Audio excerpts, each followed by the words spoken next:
해킹 사고 개인정보가 어떻게 도용될까 이 불안감이 가득한데 후속 조치마저도 사고에 가깝습니다. SK텔레콤 유심 무상교체 첫날인 오늘 그야말로 유심 대란이었습니다. 대리점에 일찍부터 줄 섰다가 허탕친 분들 많으시죠? 이 얘기 집중적으로 해보겠습니다. 전 서울중앙지법 부장판사이자 지식재산 사건 전문 변호사인 함석천 변호사입니다. 어서 오십시오. 반갑습니다. 반갑습니다. 저희 KBS에도 이 답답한 상황과 관련해서 참 시청자분들의 하소연이 끊이지 않았는데 먼저 그분들의 목소리 잠깐 듣고 말씀 나누겠습니다. 맞습니다. 제가 봤을 때 기본 아무리 못해도 100명 이상은 나와 있을 것 같은데 아무리 못해도. 근데 유심이 없다라는 거예요. 얘네들이 어제 그걸 확보가 못했으면은 그래도 이렇게 앞에다 뭐라도 써붙여주는 게 예의잖아요. 지금 나라가 다 지금 난린데 자기가 사인을 조그맣게 해서 번호를 주는 거예요. 고객센터는 고객센터대로 전화가 안 되고, 그다음에 인터넷에 들어가 보니까 뭐 인터넷 폭주라고 그러고, 그러니까 이 사람들 전혀 뭐 해결할 생각을 안 하는 것 같아. 업무를 하는 인원도 그냥 단 둘이 앉아서 그렇게 하니 얼마나 오래 걸리겠어요. 상당히 많은 사람들이 땡볕에서 계속 도로가에서 기다리면서 먼지와 바람과 햇빛 속에서 고통받고 있어요. 지금 뭐 몇 분만 저희가 목소리를 들었는데 이렇게 불편이 가득합니다. 변호사님, 지금 SK텔레콤 가입자 대비 유심 수량, 일단 이 자체가 극히 부족하다고 하던데요. 네, 빨리 바꿔줘야 할 것 같습니다. 네네. 그리고 그 불편은 나중에 이제 합동조사단에서 어떤 결과가 나오든 그걸 뭐 기다리거나 아니면 거기에 뭐 협조를 하기 위해서 더 시간을 더 지체하거나 하기보다는 정말 좀 국민의 마음 한 반 정도는 지금 쓰고 있는 거 아니겠습니까? 그러니까 2,500만 명이라고 하더라고요. 그렇습니다. 가입자 그렇기 수가. 때문에 이 전 국민이 다 이해관계이다라고 생각을 하시고 회사 쪽에서는 조금 더 적극적으로 그리고 마음을 풀어주는 쪽으로 안심하는 쪽으로 비용을 더 들여서라도 네. 그렇게 좀 대처를 해주시는 게 바람직할 거라고 생각합니다. 지금 보니까 상황이 이렇게 되니까 SKT 측에서 유심교체 예약 시스템 이거를 운영하고 있는데 이것도 지금 접속량이 폭주하면서 예약 자체가 쉽지 않다고 합니다. 이렇게 어렵게 예약 신청을 해도 정확한 날짜, 뭐 언제 오시라, 몇 시에 준다 이런 거는 또 추후에 알려준다고 하는 상황이다 보니까 SKT 측에서 되게 자신했습니다. 변호사님, 피해가 생기면 100% 책임지겠다. 이 100% 책임지겠다는 게 대체 뭘까? 어디까지가 100%인가? 예를 들면 계좌에서 돈이 사라졌다는 피해 보도도 있던데 이런 것까지 다 포함해서 배상하겠다는 건지 이게 가능한 얘기인가요? 간단하게 좀 설명을 드리겠습니다. 이 유심은 이제 해외에서는 보통 심이라고 얘기를 하고 우리는 유니버설이라고 하는 단어를 붙여가지고 유심이라고 얘기를 하는데 이게 휴대전화용 IC카드라고 보시면 됩니다. IC카드. 그 지금 그 신용카드 쓰실 때 예. 거기 칩들이 다 붙어 있잖아요. 그거 유사한 기능을 하는 거죠. 우선은 그 통신을 하려면 우리는 이제 전 세계에서 처음으로 CDMA 방식이라고 하는 복호 분할이라고 하는 좀 어려운 말을 쓰는데 더 플라이라는 옛날 영화가 있었어요. 예. 그 분자 분해를 해가지고 저쪽으로 보내버리는 거죠. 근데 우리가 쓰는 거는 눈에 보이지 않는 정보 아닙니까? 그 정보를 갖다가 이제 숫자로 바꿔가지고 쪼개는 겁니다. 아, 네네. 그래가지고 보내는 거죠. 그럼 저쪽에서 받아가지고 모아요. 그리고 그걸 보는 겁니다. 그럼 그 많은 그 일들을 어떻게 다 하느냐? 뭐 그거는 전기가 1초에 지구를 7바퀴 반을 돌기 때문에 그 정도 정보 통신은 지금 우리는 충분히 다 해낼 수 있는 그런 상황입니다. 예, 예. 그렇게 되면은 서로 이제 그 복호 분할을 하는 그런 규약, 그러니까 언어가 있어야 됩니다. 네네. 그러니까 IC 카드를 이제 꽂잖아요. 그러면은 그걸 읽어야 되고, 그 이제 그 IC 카드가 정당한 건지, 그러니까 인증이라고 하는 건데요. 그게 정당하게 이게 나온 건지, 그리고 그 정보가 정확한 건지를 이제 합치가 되는지를 보고 서로 이제 언어 소통을 하게 되죠. 우리 지금 한국말로 얘기하고 있지 네네. 않습니까? 똑같은 그런 규약으로 이제 언어 소통을 하고, 그러면은 이제 그걸 갖다 저쪽에다 보내고 그렇게 해서 통신을 맺어주는 그런 역할을 하는 게 유심의 시작인 겁니다. 그러면 거의 정말 우리가 소통할 수 있는 이 휴대전화 단말기의 대부분의 기능들을 할 수 있게 해주는 핵심적인 어떤 부품인데 네네. 지금 피해가 생기면 100% 책임지겠다라는 게 가능한 부분인가요? 반은 맞고 반은 틀린 것 반은 같습니다. 맞고 왜 반은 그러냐면 틀리다. 네. 그 회사 측에서도 지금 우선 그 유심안에 담겨 있는 정보는요, 전화번호하고 그 데이터 요금제에 관한 그런 기본 정보들이 담겨 있습니다.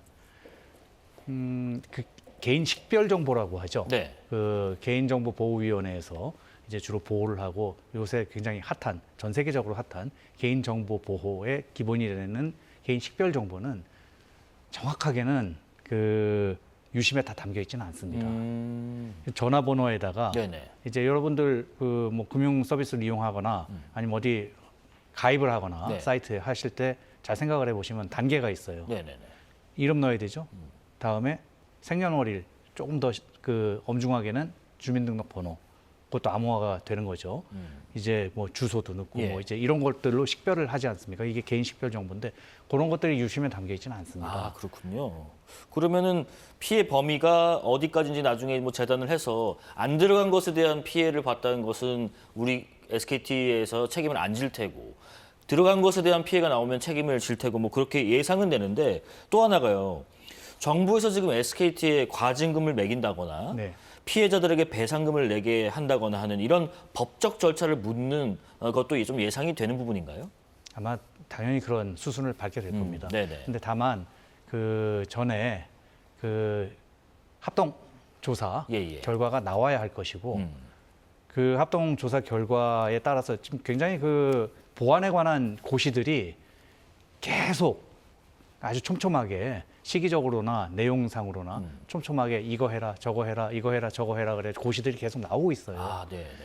고시 내용에 따른 그 절차를 잘 이행했느냐를 이제 파악을 하는 그런 과정이 있을 겁니다. 그 후에 이제 과징금이나 이제 이런 절차가 나오게 될 거고요.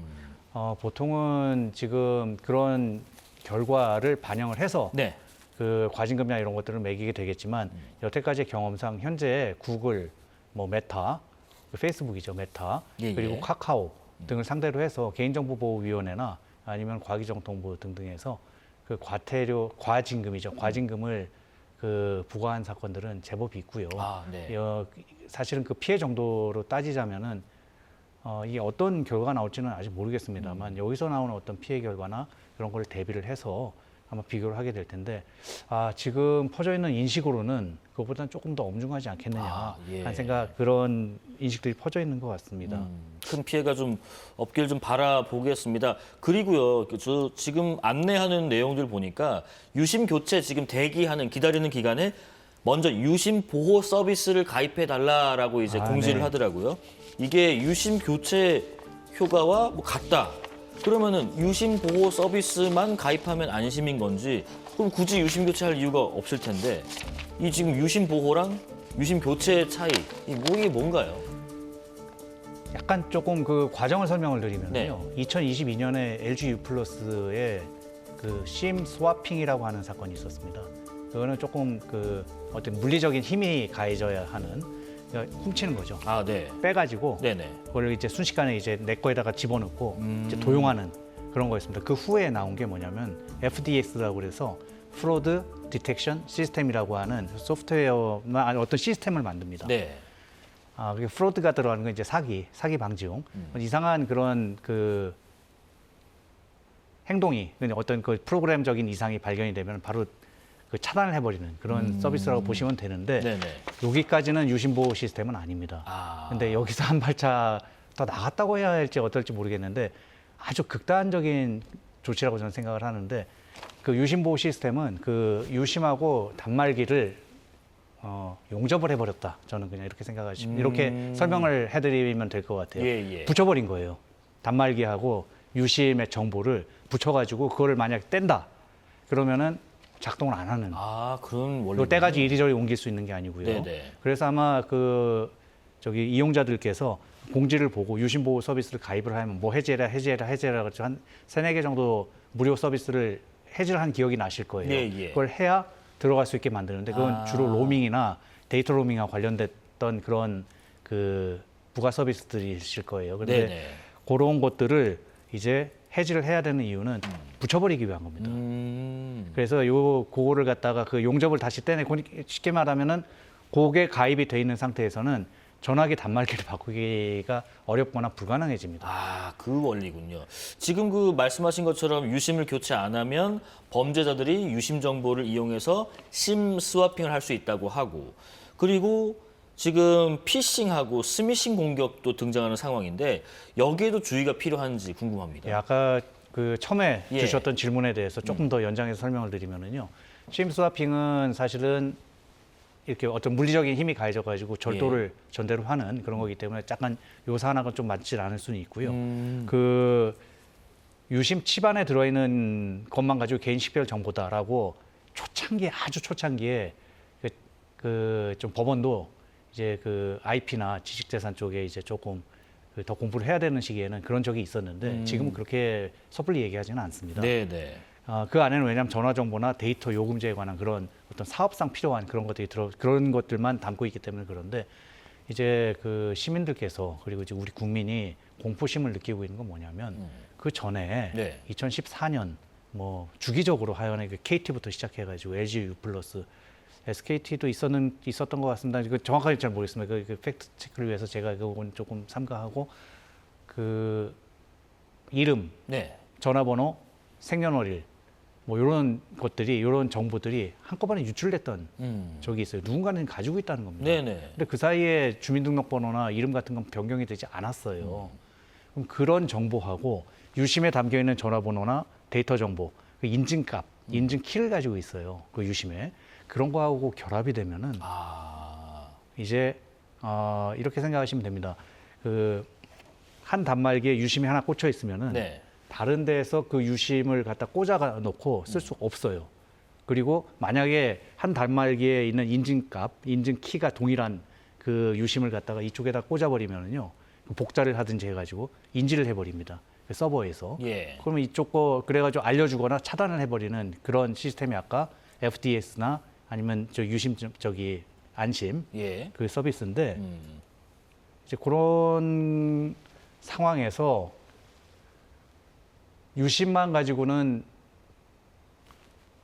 이렇게 다 그 조리를 할 수 없지만 그 기존에 해킹에 의해서 정보들을 예. 결합할 결합을 하면 경우에는 조금 그 무서운 결과가 나타날 수도 우려할 있죠. 수 있는 상황이 있을 수도 있다. 예, 그런데 하지만 그런 공포심이 현재 굉장히 그렇죠. 있는 거고 예. 그게 언제 어디서 나타나게 될지 모른다는 공포심이 큰 건데 현재까지 그 SKT에서 확인한 바로는 그 아직까지는 뭐 그런 피해는 없다든지 아까 그 말씀 주신 대로 뭐 가짜 뉴스일 가능성이 크다든지 하는 네네. 그런 정도는 그 지금 정보는 지금 돌고 있어서 조금 안심은 해도 되지만 예. 그런 공포는 여전히 좀 존재하고 있는 것 그렇죠. 같습니다. 이번 해킹 사태 뭐 BPF 도어 수법이 사용된 백도어죠. 것으로 예. 알려지고 있는데 이게 뭐 중국 해커들이 자주 사용하는 수법이라고 하더라고요.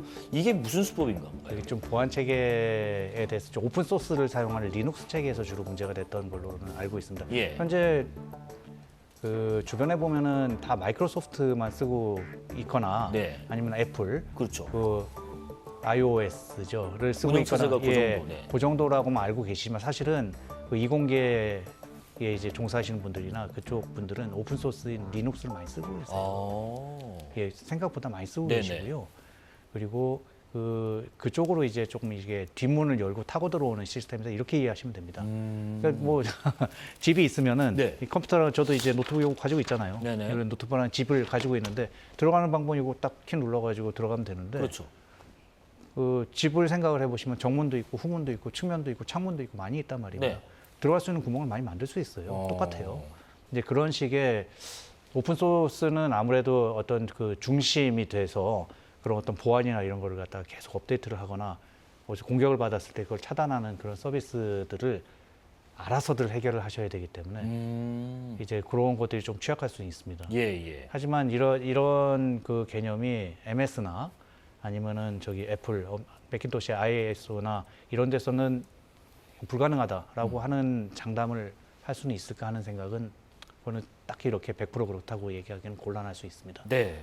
마지막으로요. 지금 뭐 SK텔레콤 가입자들이 집단 소송도 준비하고 있다고 하던데 네. 이게 유심만 교체한다고 해서 문제가 해결될지 이게 또 의문이거든요. 그게 사실 제일 큰 공포심 중에 하나죠. 네네. 근데 유심을 교체를 해서 해결이 될 수 있도록 회사나 여기는 아마 그 과기정통부를 비롯한 그 정부도 좀 그 관여를 하셔야 될 것 같고 관심을 가지셔야 될 것 같고요. 네. 만약에 해결이 안 된다면은 전체적인 시스템을 다시 한번 조금 바라봐야 할 필요는 있을 것 같습니다. 이제 우리가 처음에 그 복구 분할 방식인 CDMA라고 하는 거를 이제 전 세계에서 처음으로 받아들이면서 우려가 많았어요. 그리고 나서 사실은 이 유심이 등장한 거는 그 3G라고 알고 있는 3W CDMA라고 하는 시스템으로 가면서 나타나게 된 거거든요. 네네. 그런 것처럼 이제 시스템에 대한 재정비 이런 것도 생각을 해봐야 될 수도 있습니다. 꼭 통신사의 어떤 조치에만 맡길 게 아니다. 기관도 합쳐야 된다라는 합쳐야 됩니다. 말씀인 예, 것 같습니다. 맞습니다. 자, 지금까지 전 서울중앙지법 부장판사이자 지식재산사건 전문 변호사인 함석천 변호사와 SKT 해킹 대란에 대해서 이야기 나눴습니다. 고맙습니다. 감사합니다.